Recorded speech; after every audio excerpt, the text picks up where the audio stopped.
Good morning. Well, listen, I am a sucker for pastries. I'm just going to start with that. And if you are like I am, if you are walking in the vicinity of a bakery where fresh baked pastries are being made, just that smell wafting out the door onto a sidewalk is enough to just like magically draw you in, right? Well, today we're going to be talking to an award winning pastry chef from England who's going to share her journey through becoming what she is today, how she operates, and telling us a little bit about her very special patisserie in Burford, England. So put on the brakes, grab a cup of coffee, and join the conversation because it's time for Coffee Breaks with Steve.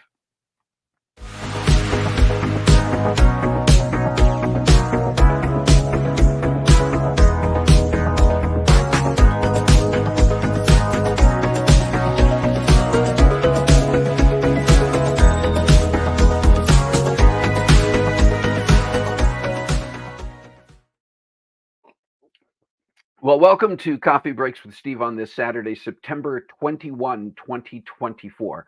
I'm Steve Glavin, and this is the show where we come together around our virtual coffee table each week and join the conversation to chat about interesting topics with amazing guests. And if you are joining us for the first time today, welcome. If you've been with us before, welcome back. And just see that several of our favorite coffee breakers are here with us. Hello, Shalane. Carla's here. Rick, good morning. And everybody drink. Thank you, Shalane.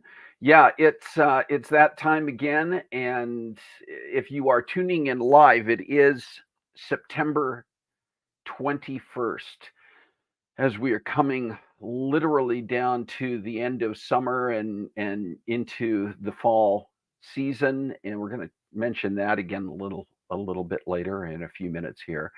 But how's everybody doing? I've also become aware and just communicating with people over the last week or two. Hi, Jerry. Jerry Thompson's here from sunny Portland, Oregon. All right. It will probably snow. Yeah. Um, Carla wants to hear about baking. You're going to hear about baking. You're going to hear some great stories in a little bit. But I've been talking to people, chatting with people, interacting with people, some of whom were preparing. Some of them are guests who are coming on to coffee breaks in the next few weeks. Who it seems like we're the other season that we're into right now is that cold and flu season. I'm interacting with a number of people who either are just getting past being down and sick with something or they're in the midst of it right now. And it's a reminder to me I need to make sure I'm taking care of self with the proper rest, the proper nutrition, the proper fluids, and all of those things, exercise, everything that I need to be doing. I'm getting ready. Jerry, I'm getting ready to head to the Portland area tomorrow.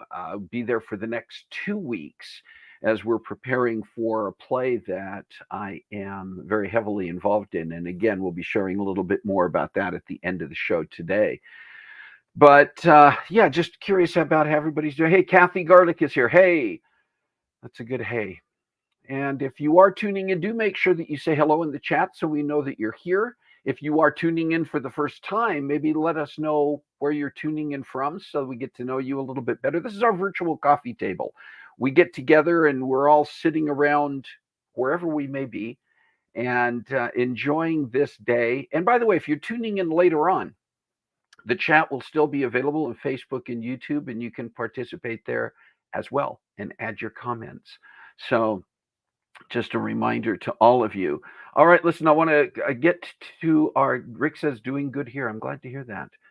I want to get to our sweet and savory so that we can also move on to our guest and our topic today.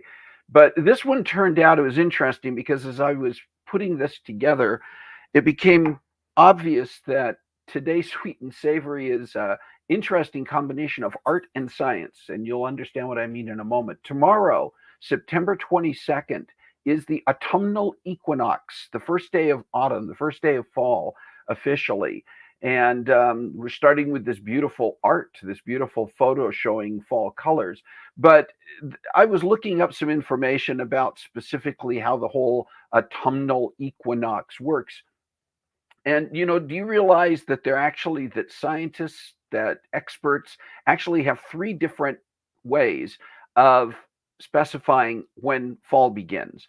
And the first one, the one that happens tomorrow, is what's called the astronomical equinox. All right, by the way, I hope you're prepared for this. Don't get too lost in my sharing this. I just thought this was interesting. But basically we think about the earth going around the sun and we think of the earth as kind of being straight up and down, but the earth actually is kind of at a tilt relative to the sun. Of what scientists say, what physicists and astronomers tell us is about, ready for this, 23.5 degree tilt.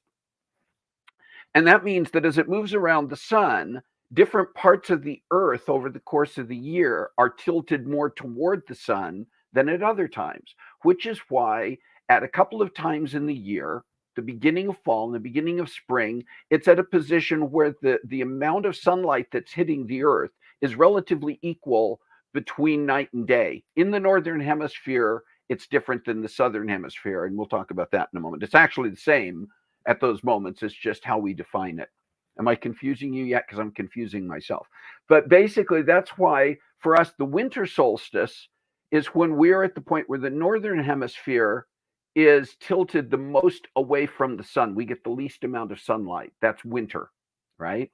And in the summer, the tilt, and you see that on this in this little graph here, the northern hemisphere has its greatest degree of tilt toward the sun, which is why we get longer days.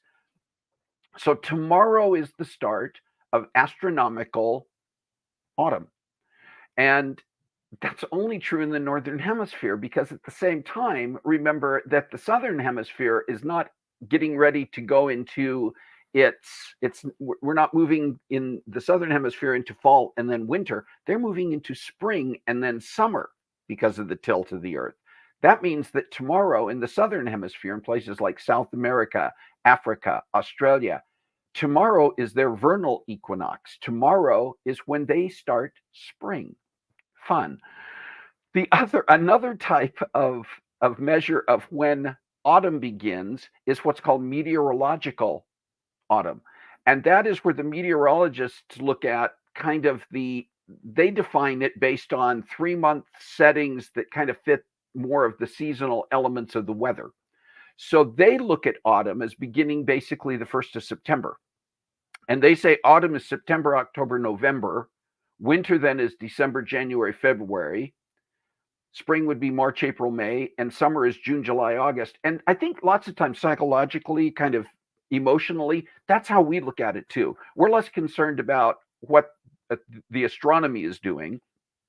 School starts early September, sometimes even late August for some, but we kind of look at fall starting September, we think is fall, right? So that kind of fits with our emotions. And then the third one is what's called phenological autumn. And that is it's sort of more of an ecological look at when autumn starts. And it has to do with when the birds are beginning to migrate, the leaves are beginning to change. And so that one is variable, kind of based on observation. And as climate change continues to affect our weather and the conditions around us biologically and ecologically, phenological autumn can move too. I told you you were going to get some science with this. I found that fascinating. You may be going, okay, way too much information, Steve. That's okay. Take another sip of your coffee, your tea, whatever, and move on. Here's another one that mixes both art and science. This came out just within the last week or two. Everybody is familiar with Van Gogh's Starry Night painting. It's arguably in the top 5 of most famous paintings, maybe most famous pieces of art anywhere. Well, what's interesting is a group of scientists from China, and now I can't remember where else. I think I've got the information here. Hang on, I'm going to pull it up because this is also interesting if I can pull it up. A group of scientists there we go. Had to find the right information. A group of scientists in China and France looked at the swirling lines in the painting and did some measurements to try to determine how closely the painting aligns with real physics. And there is an element of physics that has to do with what's called turbulence physics, which you'll see it in currents in water. We see it in the weather if you look at like the meteorology. We're going back to meteorology here. But when they show the satellite images of the way the high and low pressure moves and the clouds are swirling clockwise and counterclockwise, these scientists used fixed points in the painting and measured both the direction and basically the concept of how Van Gogh painted these swirls, and they determined that they are, just by coincidence, they are actually scientifically accurate in terms of the direction and the physics of the swirls. And basically, it says the study published in the journal Physics of Fluids analyzed the spatial scale of the painting's 14 main whirling shapes to find out if they align with the cascading energy theory that describes the kinetic energy transfer from large to small scale turbulent flows in the atmosphere. And they said that Van Gogh's painting Starry Night is correct, scientifically correct. Anyway, I just thought that those things were fascinating. We can find science in art, and we can find art in science, I guess, is the key there. Anyway, I hope you all weren't completely bored by that, because I found that to be kind of interesting, fascinating, and everything else. A couple of birthdays this week that I wanted to make sure we recognize. One is Ron Sparks. Ron is my uncle. That's a picture of him with my Aunt Karen. And Ron is celebrating a birthday on September 24th. So happy birthday, Uncle Ron. And then on September 27th, Julene Groh, a dear friend, is celebrating her birthday. So happy birthday to Julene as well. Do you have a special day this week that I didn't have on my calendar? Can you let us know about it? If you have a birthday, an anniversary, or something that you are celebrating this week, put it in the chat so that we can celebrate and acknowledge along with you. And if you've got something coming up, perhaps in the autumn months, the astronomically correct autumn months, the swirling Van Gogh months. I don't know what I'm saying here. If you have a special day coming up in the next few months, weeks, or months, let us know. Wow. Hang on a second. All right, now we're on track. Let us know by sending us an email to cbwsteve@comcast.net. It's there on your screen, and that way we can put it on our calendar and make sure that we celebrate with you. I'm just looking to make sure we didn't miss anything. I think I'm missing a few things today, obviously. All right. Listen, I want to get to our guest and our topic, and I'll set this up a little bit by just telling you that most of you are aware, many of you are aware that a few weeks ago, Carol and I had the opportunity to visit England with a couple of dear friends of ours, Scott and Jody. And as part of that trip to England, we took a day tour to an area called the Cotswolds. It's this beautiful area that encompasses several smaller towns and villages. It's out in the countryside, beautiful rural farm country, but also these villages and towns that in many cases go back to medieval. There's still medieval buildings and houses in many of them. And one of the first places that we visited on this tour, made a stop in, was a town called Burford. And we were told when we got there and we had some time to get out and explore the town a little bit, our tour guide said, if you really love pastries, if you love to have some scones with clotted cream, which is one of our favorites. Carol is like, if she hears scones and clotted cream, especially when we're in England, she's like, I'm there. She said, there's this lovely little patisserie right up the street from where we parked, and you can go check that out. And we did. And it was beyond fantastic. Just a small little walk-in place where you could sit down, almost like a small coffee shop, but the case is just full of freshly baked confectionery treats of various kind. And we had an opportunity to meet the owner and chat with her briefly. And I want to tell you a little bit about her because you're going to meet her in just a moment as well.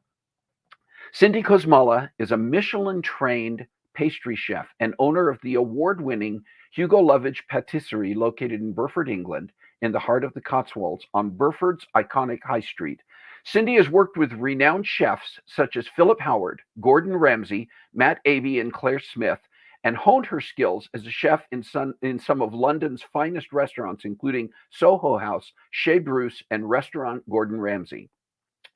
Hand making all the cakes and patisserie at Hugo Lovage, Cindy and her staff specialized in baked cheesecake, bavarois, eclairs, cookies, Battenberg, and Cindy's personal specialty, meringue towers. Originally from South Africa and now settled in the Cotswolds, for Cindy, baking and cakes are about family, and Hugo Lovage Patisserie really is a family business. Cindy and Hubert, her business partner and husband, have 3 children, Nico, Hugo, and Elliot. And do those boys love the cookies?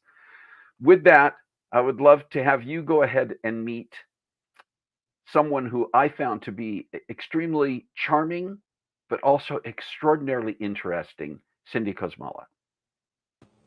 Cindy, welcome to Coffee Breaks with Steve. Thank you for taking the time to be here from your patisserie you're in Burford, England. Yeah, I am. Thanks for having me.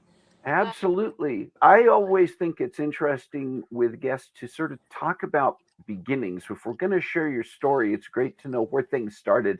Can you just talk about your upbringing and how you got started in baking, and just what were the influences in your early life that brought this about?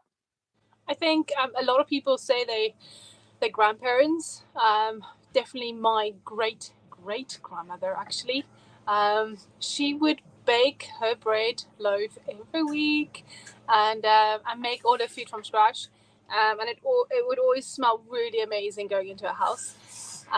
But yes, so I grew up with a mum who does not cook, like really does not cook, and then a dad who worked really, really like just way too much, and he sort of taught us how to cook all his little favorites. But yeah, during school there was a school who renovated a classroom into a full-on kitchen that you would get in a hotel school or restaurant, and I moved schools to specifically go there and learn more from an amazing teacher. Um, yeah, small little lady. She was just so cool, and it really opened my eyes to what I want to do. Yeah, so that's sort of the start, and then always baking at home. So right now, vegan is like the in thing, and a lot of people want to be vegan, but a lot of people don't have a choice. And actually, growing up, vegan was my only choice because we didn't have money for eggs and butter. So I had to look for recipes that didn't contain any eggs or butter, and you really had to get creative. So when I came over to the UK, well, obviously I'm now working in a lot of places after I done a really intensive 1 year crash course after school. In school, you finish at 18. Then I came over going, oh my God, everything is with butter, and the butter is different in the UK than to South Africa. So big change, but yeah. When did you come to the UK and where did you come from? So I was born in Cape Town, South Africa, my mother's city. It's got a big mountain that's just like flat. It's beautiful. I was born there and went to school there. And at 18, I would have gone into the top, like a top 5-star hotel called the Pink Lady, a very famous hotel in Cape Town. And I would have done a 3 year internship, but then the chefs saw me and saw all the experience I had already from working in hotels as a 13-year-old for free in my holidays, and picking up ideas. And so they said, no, no, no, follow the executive chef. He's opening hotel school. So yeah, born in Cape Town, raised, done school, and then after school, followed this executive chef called Garth Struble. Um, and I went to his hotel school, and it was pretty petrifying. But yes, it was a 1 year course, and it was so intense. Oh, it was super, super intense. But yes, finished that, and it was quite funny. It was our graduation, and we were all in the V&A waterfront in one of the hotels, and we're looking out over the bay, and you could see all the boats, and it was just magical, really. And everyone was asking me, Cindy, where are you going to go after you've just graduated? Where are you going to go? Like, they've all got jobs lined up. And I said, no, I just done another year of study. So you finished school at 18, and then 19, I done this course. And I thought, no, I want to have a holiday. And so I met everyone from all over the world coming to Cape Town for holiday, obviously. I met groups of people, and I was touring them around Cape Town, and it was just lovely. And then in January, my parents started giving me these little newspaper articles going, Cindy, job available over there, and like circles around it. And I said, yeah, yeah, yeah. And then I told them on the 1st of Feb, I'll have a job. And they looked at me funny. I go, on the 1st of Feb, I will have a job. And so, yeah, this is a true story, complete true story. But I got a job on the 1st of Feb because one of the chefs phoned me up and went, Cindy, can you give me the address of the hotel school where you studied? And I gave it to them, and I said, oh, by the way, do you maybe have a position open in your kitchen? And they go, bring your passport and your CV to us right now today. And I did, and I got a job. Was that in London? No, that was still in Cape Town. So that Okay. was so I studied in Cape Town, Yeah. and I finished my course. I took 2 months holiday, and then I started at the hotel where I told everyone in my class, that's the one I'm going to go work at, which I didn't even have in writing, nothing. It was just law of attraction. That's great. That's the way it was supposed to be. Yeah, and I was there for 3.5 years or 4 years, so it was amazing. Excellent. What does it mean to be a Michelin trained pastry chef? It sounds fancy, and Yeah, people understand, Michelin star restaurants and that yeah. kind of designation. So what does it really mean? What's involved in being classed as a Michelin trained pastry chef? Do you know what? It was reporters making it up, and they do keep making up that Michelin trained. But I would say it's chefs who have worked in, because I'm not a pastry chef with 3 Michelin stars behind my name. Oh, I wish I was, but I don't have the kind of money to even have a restaurant. And then, yeah, no, I don't have that support. But I think it's people who have been in that environment. It's proper Gordon Ramsay military operation, but it opened my eyes to a lot more structure, timekeeping, all of that, and you had to. Do you know what? Oh gosh, I probably had like 4 hours sleep a night, and then weekends were off, and on the train into work, I no jokes. I had a little piece of paper. I'm going to show you now. Literally, like, oh man, I would say something like this. Okay, I don't know how to in Mhm. hand. So really tiny. And on this piece of paper, I wrote, right, you come in 6:30. You need to do that and that till 7. You need to do that and that till 7:15. That and that till 7:45. 9:15. 9 o'clock. Yeah, you need to get that 20-liter pot of water on the induction to boil water and make tea for the whole brigade. Because you're the newbie and it's your job. So everything was timed. And then when I left, they asked me, please, can we keep that piece of paper? And I'm like, of course you can. And that's how they trained the next person in to do exactly what I did, and it made it easier for the next step to come in. Um, yeah, there was still a lot of winging because everyone in the pastry kitchen sort of had to. It's so tight. Oh my god. So another example. So literally another example. This is my tray. Okay, Mhm. that's basically the space you have to work on the whole day. That's your space. That is how tiny it is. And yeah, you are slim because you are on the Gordon Ramsay diet. But no, it it taught me a lot, and it opened my eyes, and it made me aware. It made me realize that you can manage your space and your time. And if you have everything ready in your head, you know how to manage the whole day. It's repeat 5 times and you're done.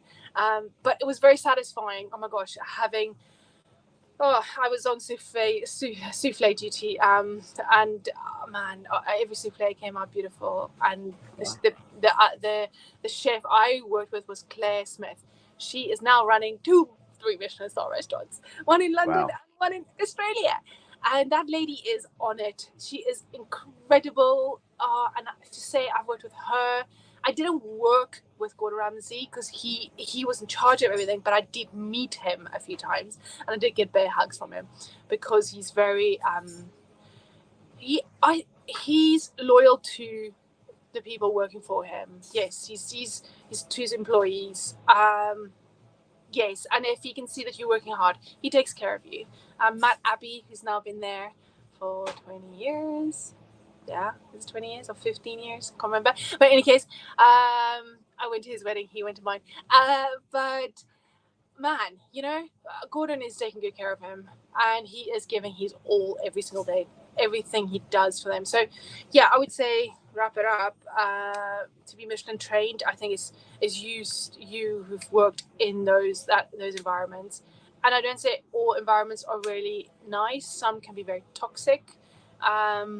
And then get out of it. I would really, if anyone's listening who would want to do that, yeah, you go into it. But if they are um, making you feel small and bullying you, and it's got that whole environment around you, no, leave. Go to a better kitchen because you can have that three Michelin star experience as a chef working in that environment, and seeing how they create all the creations they do, but in a more loving environment, if that makes Mm-hmm. sense. Um, Does. yeah, don't just stick with the one that's very abusive and lots of swearing, and no, move then, because there is a lot of kitchens who have that love that goes into every single thing we make. And then when you come sit down and you have an 8 course or 15 course or whatever course, you tasting all our love that's going in there, and our like 12, 14, 16, 18, no, not 12, no, more like 18 hours of work that's gone into every dish. So yeah, that's what I would say. You mentioned some of the experiences you had, for instance, working for people like Gordon Ramsay, and how that Yeah, also not, what did you learn both from the standpoint of baking, but also from the standpoint of developing your own sense of what you wanted to do and advancing your career? I think in a lot of them I've learned not what not to do to other people. That's a big one. Being thrown back with pots in a three Michelin star restaurant, and I'm thinking, oh my god, this is not right. I've given you my all, and you just a hot-headed ginger chef. Just ugh. Um, but yeah, I think, gosh, even wow, I was a head chef for a company, the only head chef, only female head chef for these three restaurants. And yes, they were very friendly, very nice. Um, and I'm still in contact with the executive chef. I saw him 2 weeks ago. Gosh, went into his new place where he's working, and he just said, Cindy, can I just feed you? And I'm like, yes, you can. And he just brought all the food out, and I'm just tapped away. Um, but yeah, I think being in London, working in these restaurants, gosh, while I was a head chef, I just phoned up a hotel going, can I please come work for you for 2 weeks of my holiday? And yes, I did. Um, so yeah, I love meeting new people like that. And I believe um, by going in and offering your services for 2 weeks with no pay, you will get it back in the end of the day. You will tenfold. And that's how I've sort of gone through my whole life. Um, and then when you do get paid, it's like, oh my God, this is amazing. So having my own business now, yes, I feel like we do take good care of our staff. And sometimes it doesn't work out. Sometimes your personalities just do not work, and then that is, that is life. So yeah, I think yeah, all the hard work's going in now, and we're family run. So it's me, it's my husband. He does the savory. I refuse. It's too much to my list. and then I've got my son doing his weekend duties and his holiday work. So like sort of we didn't grow up in a family that was super wealthy that said, right, that's, you'll be getting that when you that um, at that age or whatever. No, we had to work. So now for Nico, all the work, all the salary that he's been getting since he started here is all going into a bank account, and it's sitting there and it's growing. And once he's 21 or whatever age and he's ready, he can, buy himself a little flat, but that's his money. He's worked hard for that. So we're trying to teach our kids that, yes, it doesn't grow on trees. You work hard for your money, but make it grow. Because we sort of didn't have that education when we grew up. Yeah. Can you talk a little bit? It sounds like you were having a great career working for these other restaurants and hotels. And what led to the decision to launch your own business, to launch Hugo Lovage Patisserie? So it's always been wanting my own thing, always, since the beginning, really. Gosh, well, I would say I can still remember that first day I walked into that hotel kitchen, and I was petrified. And I had to make meringue, and I completely messed it up. And she was mortified, the head pastry chef, seeing how much egg and sugar I just wasted, and she just went for a toilet break. Um, but I've always wanted my own business. I really have, but no one told me. everything that goes on behind the scenes. But I thought, gosh, being head chef, being head pastry chef, you are managing a lot, and you're ordering and you're doing everything yourself. And then, yeah, pretty much COVID hit, and I was working for whoever I was working for before that, and literally I was thinking, oh my god, like, we are making a lot of money for them. I am making a lot of money. I'm working my butt off here. Why am I doing that for a big company? Well, I just want to go for it. And it's always been there. So literally for me, it was my 20-year dream come true. It took me 20 years. And yes, my it originally was three of us, and then after a year, we managed to buy that third person out, and it's solely just us. But it was nothing like this third person is giving you millions to have your packaging and have everything you want. No, it wasn't that. It was something else. It was just literally like a startup, just to start, and then we were able to just pay that startup back, and it was amazing. And now we're still here, and people are driving 2.5 hours, 3 hours to come visit us.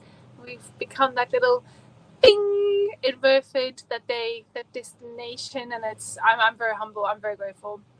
I did not think that I I believe in law of attraction. So I was always seeing and believing, and knowing I will have a one day. And in 2013, we drove down Burford Hill. So it's sort of, they say it's the gateway to the Cotswolds. And we're driving Yeah. down the hill, and you see this beautiful, beautiful, beautiful view, and the old buildings.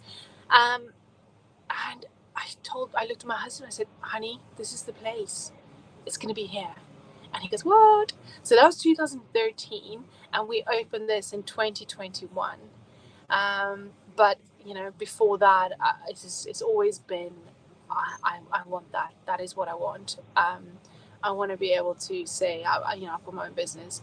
Um, yeah, and then obviously now just to run it and be able to. Oh, and they say take 5 years.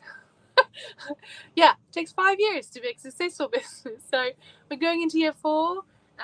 We won a few awards that just like came our way. I didn't enter anything. It was random people coming in and sitting and having a cake and coffee, and then boom, we got nominated by someone. I can't even say thank you, but I keep saying it in the universe. Yeah, thanks for acknowledging us, and seeing us and enjoying our treats, and yeah, and everything gets handmade as well. Mm-hmm. So it's a lot of love, lots of organization, lots of being so organized, which I really learned from Gordon Ramsay being in his kitchen. That being so organized, it's just, we're getting older, so our bodies don't like the hours anymore.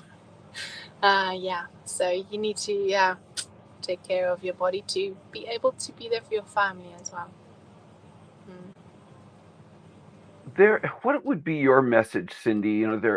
Sharing your story, there's obviously tremendous amount of motivation and inspiration in what you have pursued and how you have pursued it. And a lot of people out there have a dream, and fear and apprehension can make it very difficult to pursue that.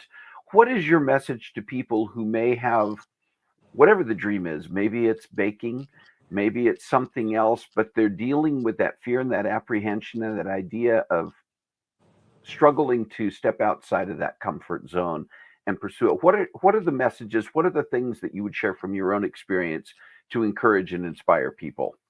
Okay, so I'm going to start with an example. Okay, at 12 years old, you finish your primary school, and then you go to a bigger school, high school. Okay, that's what they call it here. They call it a secondary school. So at 13, no, but at 12, I was sitting in a class with a lot of all the kids, and this one guy, he was like the hot guy of the class, whatever. And he went, and the teacher was asking him, what is he going to do? What sports is he going to do? And he said, oh, I'm going to play water polo. And I'm like, what is that? And then I'm like, okay, I'm actually going to the same school as you, but I'll check it out. So I started a new school, high school, petrified, because you're the small one, and everyone is like so much taller than you, and 18-year-olds walking around. And any case, I signed up for water polo, and I started water polo. And then I fell in love with this new sport. Oh my days. So I took a little piece of paper again and wrote on it, I want to be like Western Province. So it's for your county. So if you have the whole South Africa, you got the Western Province, then you got Joburg, Gauteng, you got all these counties. That's how I explain it. Yes. Or say for you guys, probably like Texas and like the big, the big, Yeah. yeah, okay, The whatever. states are, yes. Yeah, but in the States, but like the big, Yeah. yeah, okay. The regional areas are, Yes. yes, Okay, yes. so I want to play for that first team. I want to be in that team. Okay, I'm 13, and I'm like, okay, when I'm 16 years old, I want to be in that team. The day came, and on that day it was super super hot. I was doing athletics day, so we were running, doing like 800 meters, 3 kilometer runs, javelin, all your athletics, like everything on one day. And I got heat stroke. I felt awful. I went home. I told my mom, I'm just going to go lie down a little bit. I'm not feeling well, but I need to be at practice at 6 o'clock tonight. Okay, please wake me up. My mother did not wake me up, but I woke up like 3 minutes past in a panic. I grabbed my swimming costume. I put it on in the car while she was driving to the practice. And there it was all these top coaches and guys scouting out for who's gonna go into this team. And I literally got there, and this guy's like, "You're late. Get in!" And I'm like, "Oh my god!" And I got in. I scored a goal, and oh my god, they called the names up, and I made the team. So the gist of it is, for anything, if it's a pastry chef, if it's in marketing, it's anything in this world, whatever you want to do, my whole life is like this. Where literally, you decide what you want to do, you be very specific, and you take a little piece of paper and you go, I want da da da da da da, and be specific. And then there you go. You put it next to your bedside table. You put it on your mirror. You put it where you brush your teeth every day on that little mirror, and you make 3 little copies, or you even put it by your toilet bowl. But you keep reading it, you keep affirming it, and it will come true. It will. It is just as simple as that, because you are seeing it, you believing it, and sometimes it takes longer than you want, but there's a reason for that as well. We don't know, but hey ho, it does happen. That is just, my whole life is like that. It really is. Yeah. Yeah. Great advice. It is a lovely experience to be at Hugo Lovage Patisserie, having visited you. Yes. And Cindy, I want to say thank you very much for taking the time to join us on Coffee Breaks with Steve. We will be sharing your website, sharing information about how people can find Hugo Lovage Patisserie in Burford. And it Yeah. really is not, people say, well, gosh, how do, I'm in London. I don't know how I'm going to get out there. It's really not that difficult to get Train to 1.5 Burford. hours. Yeah, it's so quick. And as you mentioned, Burford is considered the gateway to the Cotswolds. And if people have not visited the Cotswolds, they need to Yeah. do that too. Yes, they The do. beautiful area. Thank you. Thank you, thank you, thank you, thank you. It was lovely meeting you. And thank you for giving me the opportunity to have a little chat with you, and have my little coffee break. Yes, But yeah, so thank you, and all the best to you as well. thanks.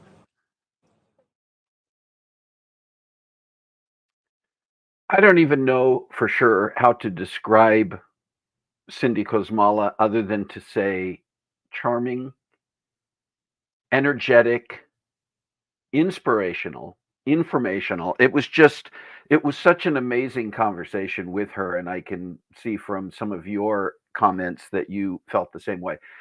She is truly, you can see, I mean, it's the smile never really leaves her face. And yet she's talking about some of the things, even the challenges and the attitude that she shares about you go after things and you pursue them. And it may not happen in exactly the timing that you thought. It may not happen in the way that you thought, but it will happen. I love that attitude. And we know that sometimes we're in the midst of situations where it doesn't seem to be happening. Well, is it something that you're passionate enough about that you'll stick with? I don't know, but I love the attitude that she shares, and I loved that conversation. It was absolutely fantastic, and I agree with some of you saying. Did I just see one that says, "Oh, we need to have her back"? Yeah, I would love to have Cindy come back on the show at some point and share even more information.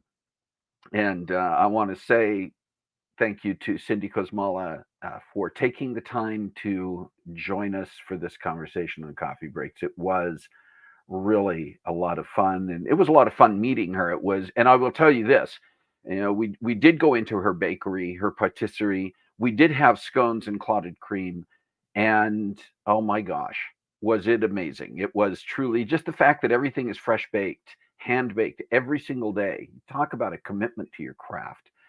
And so many people, we were there. It wasn't real busy when we walked in, fortunately, because we were able then to get served right away and to have Cindy come out and chat with us briefly.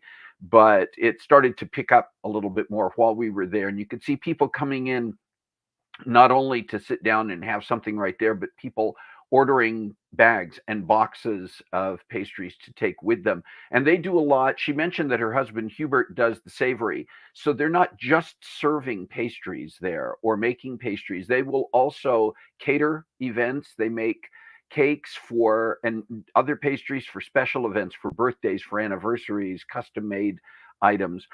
And I've put in the chat here the links to the Hugo Lovage Patisserie website, which I would encourage you to go to and check out just their website and then their Instagram as well. And I'll tell you, go to the Instagram, you're going to see a lot of pictures of a lot of what they are baking, and it will make your mouth water just by looking at those. It is an experience, something of a vicarious experience just to look at that. And it may prompt you to pull out your passport, get an airline flight to London, and then hop a train or other transportation to get to Burford, England. Again, only a couple hours outside of London. And if you went there for no other reason than to visit the Hugo Lovage Bakery, it would be worthwhile. All right, listen, we're getting down to the end of our time. I want to share some things that are coming up on Coffee Breaks with Steve in the next few weeks and just tell you about we have a number of things already scheduled and a number of things in the works. Next week, you're going to be meeting cast members from the brand new play, the brand new musical Fiona in the Middle, which is going to be presented the first weekend in October in Sherwood, Oregon. If you are in the region, I would strongly encourage, and yes, you see my picture and name among the cast. I am involved as co-director along with Carissa, and she and I also are part of this amazing cast. This was an original musical written by Jenny Conley and her dad, Jeff Windsor. Worked on it together before he passed away about a year ago. Jenny continued to work on it. And on October 5th, we're going to be presenting this in a workshopped format, a staged reading. That doesn't mean that it's not going to be high quality, because it will. You're going to enjoy it. But next week, you're going to get a chance to meet most of the cast and hear about their own involvement, what prompted them to get involved, what it has meant to them to be involved in this show, and why they think people should come and see it. And then on October 5th, that morning, we will be having Coffee Breaks with Steve, because the show isn't until the evening. And a fantastic musician, composer, arranger, singer, Kenny Snyder, and that's spelled wrong there. It should be Snyder, not Cider. My apologies, Kenny. Kenny will be on the show to talk about how he grew up in a musical family, in a musical environment, and why that became such an important part of his life and is still an important part of his life. And then on October 12th, we have a return guest, Beth Roars. You may remember Beth. She is a YouTuber with over 750,000 subscribers and followers on YouTube, who does reaction videos to music, to singers and artists. She is also an artist herself, and she has a variety of projects going on that she's going to be back on to update about. So you'll want to be here then. And then on October 19th, Walter Pratty and Pamela Jacobson are going to be with us to talk about the nonprofit they founded that works not only to coach girls in soccer regionally, locally, but to also go to Latin American villages and work to try to bring more of a cultural focus to the needs of girls who are growing up in environments where oftentimes girls and women are not considered to be full citizens, even not treated with the same respect as the men. And they're trying to change the culture there by coaching soccer, by promoting the role that women and girls can play, and by helping them find their own talent and their own place in those cultures. And then on October 26th, Virginia Balacio is going to be with us, a professional and published poet is going to be with us to talk about poetry, to talk about how that art of poetry speaks to so many people in so many different ways. And on November 2nd, Stacy and Kyle Vandola Evans, who are involved in competitive jousting in Europe, are going to be with us to talk about the sport of jousting and how that has evolved from its medieval roots to current times, and the fact that there is still competition in that sport. You'll want to be here to meet them. What are some of the topics that you would like to discuss here around our virtual coffee table? Who are the guests you'd like to see? Do you know anybody that maybe you should be making an introduction to who would make you see some of the variety and the diversity of guests who we have on the show? If you have a thought about someone who should be on the show or a topic we should be discussing, let us know. Send us an email to cbwsteve@comcast.net and let us know who you think should be here to, and hey, listen, it's your idea, maybe even your friend or colleague. Maybe you're a part of the show actively as a co-host, who knows? But we'll talk about that. Send us the email and we'll start that conversation as well. And then finally, if you're not already a subscriber to our YouTube channel, would you please go there and click that subscribe button, click the bell so that you see when new posts are coming up, new videos are coming up, and like our videos. That's how we get the word out about Coffee Breaks with Steve. Get people like Cindy Kosmala out in front of a much broader audience by doing that. And if you're already a subscriber, would you please take the time to share our YouTube channel with others and let them know why you think Coffee Breaks with Steve is a great place to come and join the conversation, and why becoming a subscriber to our YouTube channel is something that they should be doing as well. All right. Enough talk for one day. Enough of our interactions. Thank you so much for being here. One more time, thank you to Cindy Kosmala for taking the time to join us, and thank you to her as well for making such amazing, amazing baked goods. And I want to thank all of you for all that you do. Remember that we all have a way to speak, to do. We all have things that we're passionate about that we can reach out. It may be within our own home. It may be within our neighborhood. It may be within our city, county, or elsewhere. And we can make so much more happen by using our passions and using what we have available to advocate for the things that we think are important. So please find a way to make a difference in your world this week. God bless you. Have a great week. We'll see you next time on Coffee Breaks with Steve.